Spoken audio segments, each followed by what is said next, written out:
उद्धव बाळासाहेब ठाकरे शिवसेना पक्षप्रमुख उद्धव ठाकरे यांच्या उपस्थितीमध्ये आज संभाजीनगरच्या बीड बायपास परिसरामध्ये मेळावा पार पडणार आहे आणि त्या मेळाव्यावर बोलण्यासाठी आपल्यासोबत आहेत विरोधी पक्षनेते अंबादासजी दानवे सर।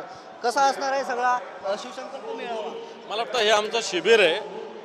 जे बूथवर काम करणारे जे आमचे शिवसैनिक असतात त्यांचं हे प्रामुख्यानं शिबिर आहे। मतदार नोंदणी सुरू झालेली आहे।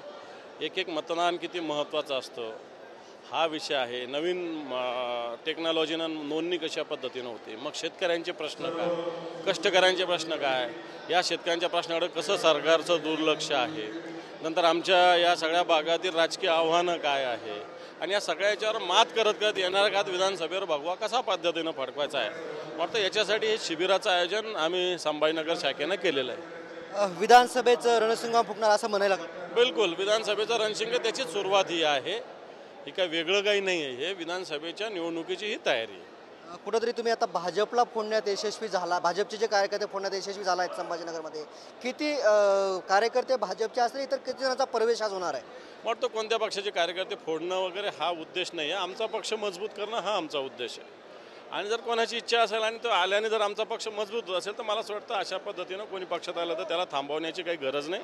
त्यांना पक्षात कामाची संधी दिली पाहिजे या हेतून करतो। कोणता पक्ष फोडणं, आम्ही काय फोडायला म्हणजे आम्ही काय त्यांच्याकडे गेलो आणि या असं म्हटलेलं नाही। त्यांनीच इच्छा व्यक्त केली आणि आम्ही त्यांना यश म्हटलं। तुम्ही बॅनरवरती राहिलेलं आहे शेतकऱ्यांना न्याय देणार, गद्दारांचा कडे लोट करणार, नेमकं काय?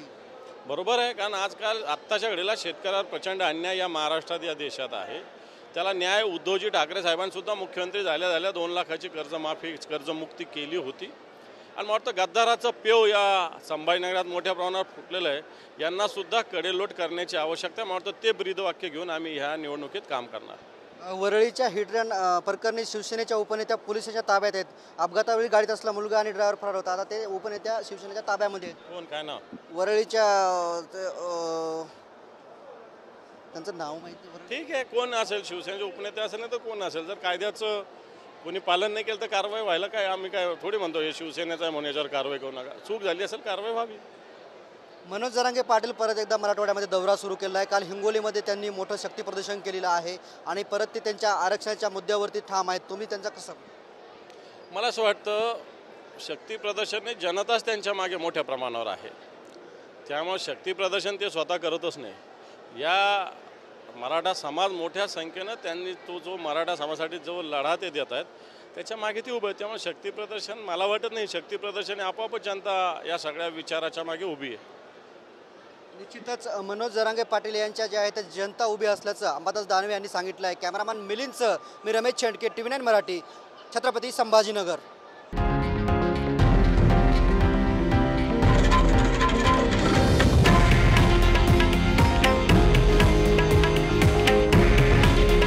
हे आहे देशातील नंबर 1 न्यूज नेटवर्क आणि आपण पाहत आहात TV9 मराठी।